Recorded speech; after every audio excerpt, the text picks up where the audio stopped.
সকাল ৬:৫৫ হুল এক্সপ্রেসে ব্যান্ডেল আর বর্ধমানে ঠক্কর খেয়ে সকাল ৯:০৬ মানকর। ওভারব্রিজে উঠে বাঁ দিকে গিয়ে টোটো ধরে নেবেন ভালকির জন্য। মানকর থেকে ভালকি মাচান টোটো রিজার্ভ করলে নেবে ২০০ টাকা। ভালকি মাচানে থাকার একটি জায়গা, নামটা একটু গুগল আঙ্কেলকে জিজ্ঞাসা করে নেবেন। কি ঘোরা আছে? ডোকরা মেলা আছে, যমুনা দিঘি আছে, তারপর চাঁদনি পার্ক আছে। এদিকে গেলে আপনি আলপনা গ্রাম পাবেন, ভালোই আছে লোকজন, আমরা প্রায় নিয়ে আসি।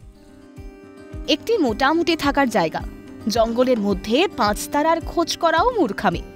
বাইরে একটা বড় পুকুর, পুকুর ঘিরে সাজানো বাগান আর জঙ্গল মিলেমিশে এক হয়ে গিয়েছে। পুকুরের ধার ধরে হাঁটতেই এক গোছা ভালো লাগা পেয়ে বসবে। পুকুরের সামনে একটি ভল্লুকের মূর্তি। কেন এখানে ভল্লুক? নেহাতি অপ্রাসঙ্গিক। শোনা যায় এই এলাকায় আগে অগন্তি ভল্লুক ছিল। রাজারা মাচা করে সেই ভল্লুক শিকার করতেন। মাচা থেকেই মাচান কথাটি এসেছে। বর্ধমান মহারাজারা উঁচু মাচার মতো স্থাপত্য তৈরি করিয়েছিলেন, অনেকটা ওয়াচ টাওয়ারের মতো। সেই থেকে এলাকার নাম ভালকি মাচান। আর একটি গল্প চালু আছে। এখানে এক পরিত্যক্ত শিশুকে মানুষ করেছিল ভল্লুক মা। তারপর একদিন রাজারা জঙ্গলে এলে শিশুটির খোঁজ পায়। এই শিশুটি পরে রাজা হয়েছিল। ভাল্লুকদের সঙ্গে থাকার জন্য শিশুটির হাঁটা চলা অনেকটাই ভল্লুকদের মতো, তাই তার নাম ভল্লুপদ। তার রাজ্যের নাম ভালকি।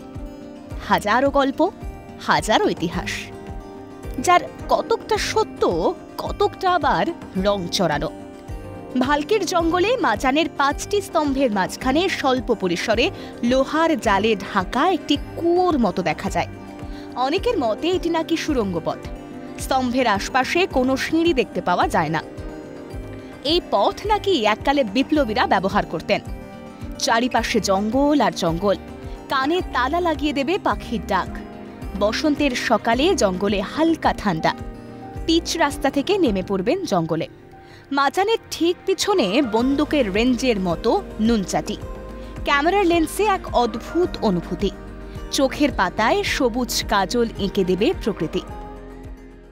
খুব ভালো লাগছে সকাল সকাল এরকম পাখির আওয়াজ, জঙ্গলে ঘুরে বেড়াচ্ছি, প্রকৃতি, এটা আমাদের শহরে নেই। এক টুকরো প্রকৃতি পাওয়ার জন্যই ভালকি মাচান। এখান থেকে টোটো করে ১০ কিলোমিটারের মধ্যে ডোকরা গ্রাম। একটি গ্রামের প্রায় প্রতিটি ঘরেই ডোকরা শিল্প। আপনি পৌঁছানো মাত্রই গ্রামের মানুষদের মধ্যে আপনাকে নিয়ে আলাদাই উৎসাহ। আপনাকে যত্ন করে দেখিয়ে দেবে ডোকরা তৈরির শুরু থেকে শেষ। এখানে একটি দালানে সকল গ্রামের মানুষ তাদের শিল্প এনে সাজিয়ে রাখে। আপনি চাইলে ভালকি মাচানের স্মারক হিসেবে কিছু কিনতেই পারেন। এখান থেকে ডোকরা শিল্প রাজ্য সরকারের সহযোগিতায় ছড়িয়ে পড়ে রাজ্যের বিভিন্ন স্তরে, এমনকি বিদেশেও।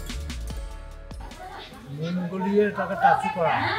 টাচুর মধ্যে একটা কালো পাড়া একটা গালা থাকে, তো গালা মানে সুতো তৈরি করা হয়।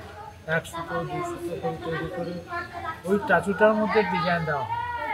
ডিজাইন দেওয়ার পর কমপ্লিট হয়ে গেল।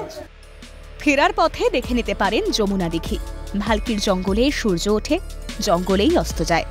শালপিয়ালের পাতায় রাত্রি নামে, জঙ্গলের শুকনো পাতায় খচখচ শব্দের প্রাবল্য বাড়ে। সকালে ব্যালকনিতে বসে কাপ ২ কফি আর প্রাতরাশ সেরে রাত্রি নিবাসের মোহ ত্যাগ করুন। বিল মিটিয়ে বেরিয়ে পড়ুন। আপনার গন্তব্য লবণধার গ্রাম। ভালকি থেকে লবণধার গ্রামের দূরত্ব নয় করে ১৮ কিলোমিটার।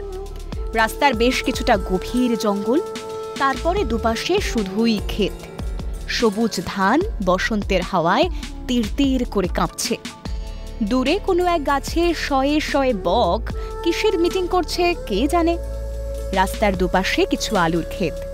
আপনার বাউল মন অন্তত একদিনের জন্য ভুলে যাবে অফিসের দেশি কাঁকড়া পলিসি। লবণধার গ্রামকে ভালোবেসে আলপনা গ্রাম বলতেই পারেন। একটা গোটা গ্রামের দেওয়ালে দেওয়ালে হরেক আঁকা। গ্রাম্য মানুষদের হাতের শিল্প দেখলে চোখ আটকে যেতে বাধ্য। কিছু কিছু আর্ট কলেজের স্টুডেন্টও এই গ্রামে আসে দেওয়াল রাঙায় নিজেদের কল্পনায়।